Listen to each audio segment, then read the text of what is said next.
Well, it is, no matter how many times you've heard me say it already this week, today actually is day 55 up here, out here in the woods in upper Michigan. I'm fairly certain of that.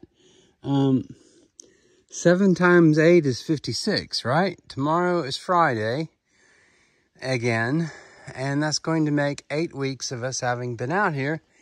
Ergo, today's 55 days. Things on my ledge here are starting to shape up a lot. I know right now there's water in that pit right there. I don't know how deep it goes, but that's a job for the shovel and the rake real soon. The orange markings of spray paint on the trees signifies ones that will be removed because they're dying. Dead as in the one on the left, dying as in the one on the right. It's the rust. And then the one in the background, well, you can see it's gone already. It still hasn't dropped its needles, but it's gone. And so that one's coming down and going into the fire pit as soon as I can get it. There's 2 over there that I've not been down there yet to mark. There's one on the ridge over there. This hemlock, yes, that's a hemlock too. Hemlock's branches grow out straight. There's one right here. Let me step over this dip in the ground here.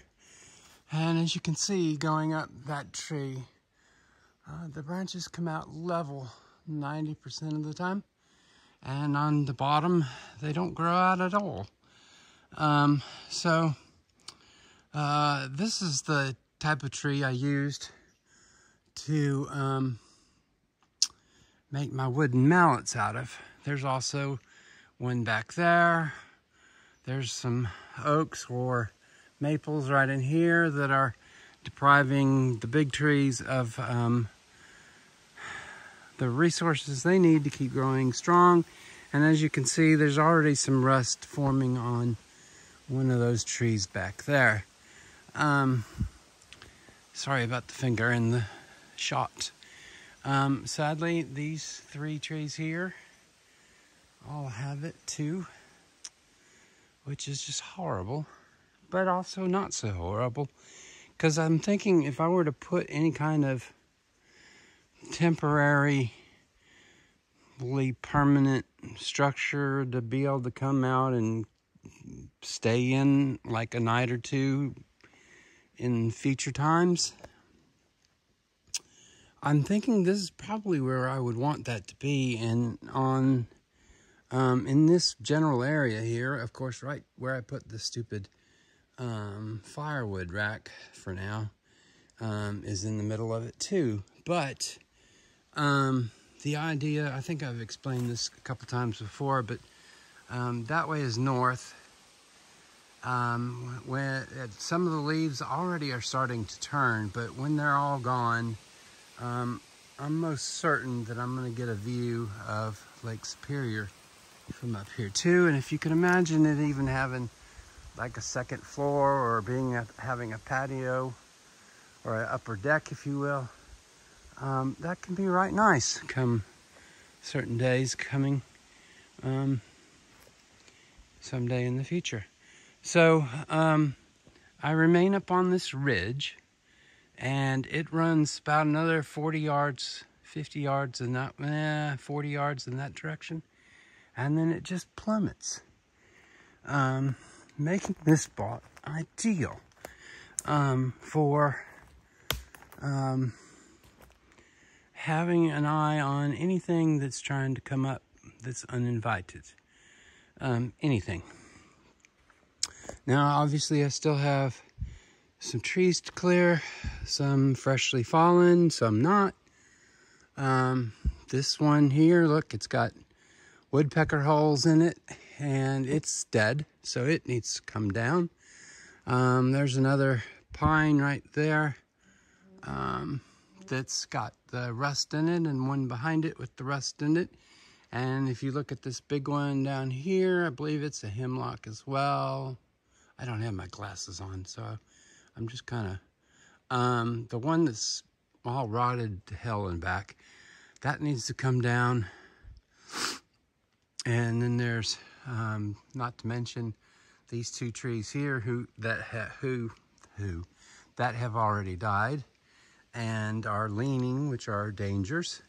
Then there's the weird beam that comes out of that one. The very odd branch structure of that one. It's just unbelievable.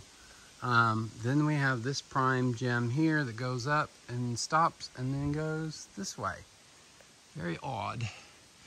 But as you can see, the elevation drops maybe 5 feet here. But if you go over to that ledge, it drops 10, 15, 20. And it goes that way just about all the way around the top of the ridge here. So once some of the dead stuff, there's more dead leaning, dead fallen already out there. I actually see the birch tree through there. You can see in the white. There's not a lot of birch on the property. I remember a Michigan that had a lot more birch, but we definitely have our share of boulders. Ones that are covered over. The guys in Canada love to use this moss when they're building cabins, and they'll put the moss in between the courses of the boards or the logs, and it dries in between the two logs that are sitting on top of each, or one on top of the other, and it forms a barrier from the weather getting inside the cabin without having to invest in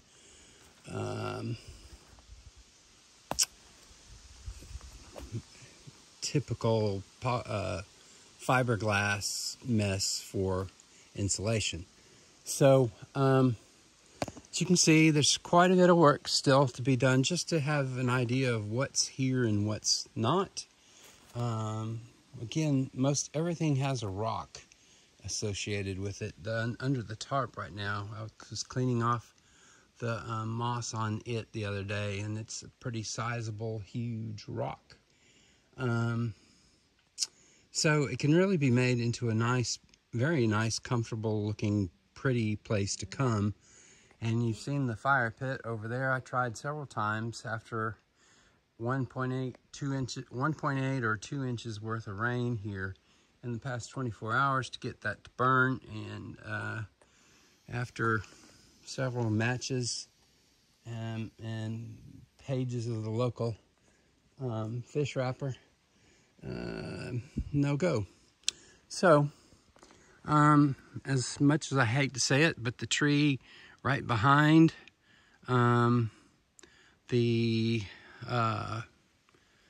stump over here with the beautiful stump, that's got to go because it's dying and dead, and the rust can move from one pine tree to the next, killing them. There's one over here behind it. As you can see, it's gone.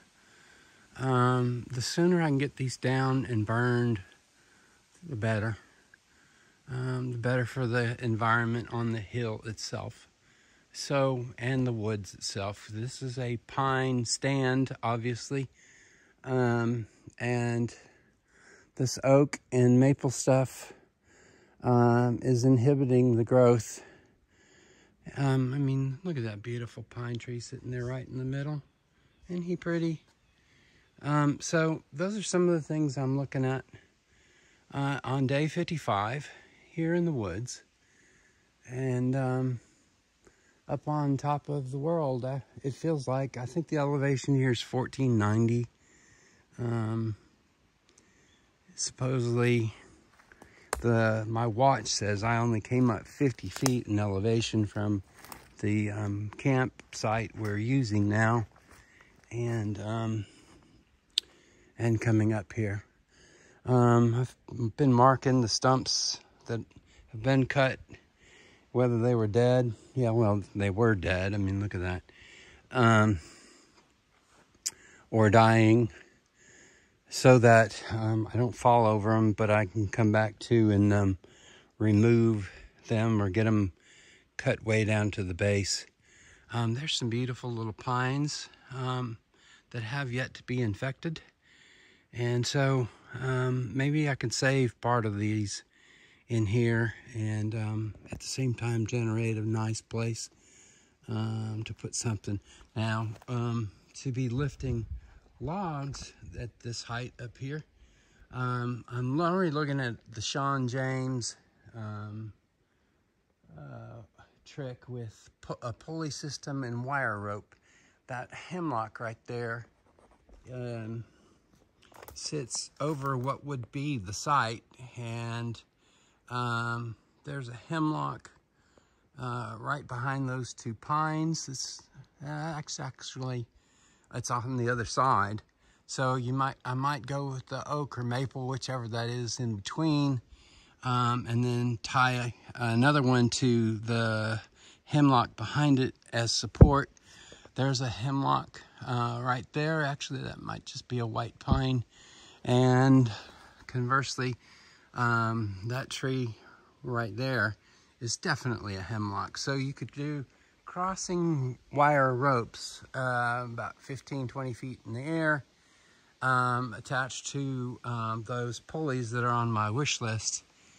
And you could be lifting several 100-pound logs with them. That gets yanked up the hill here some way. Haven't quite gotten all that figured out yet, but there's definitely a means of some overhead support for moving things into place. As you can see, the ground is quite rocky. And I don't know why, but I've been stuck in a British accent talking, I don't know, nonsense coming all the way up here, but I did. So I'm kind of flipping in and out of that a little bit, you may hear. I just look at that and I want to lie down and go to sleep, because that's been a lot of lifting and pushing and turning and cutting just to get to that point. Going over here, I think I've taken you over here before, but we shall do it one more time, and probably many more times in the coming weeks. But as you can see, there's a plentiful drop there. Another hemlock, maybe a white pine, because the branches are coming down a little bit. Regardless, this one here has a danger. This whole thing right here is dangerous. That hemlock isn't going anywhere, and it's beautiful. So anyway, that's my update. Gotta go. Bye.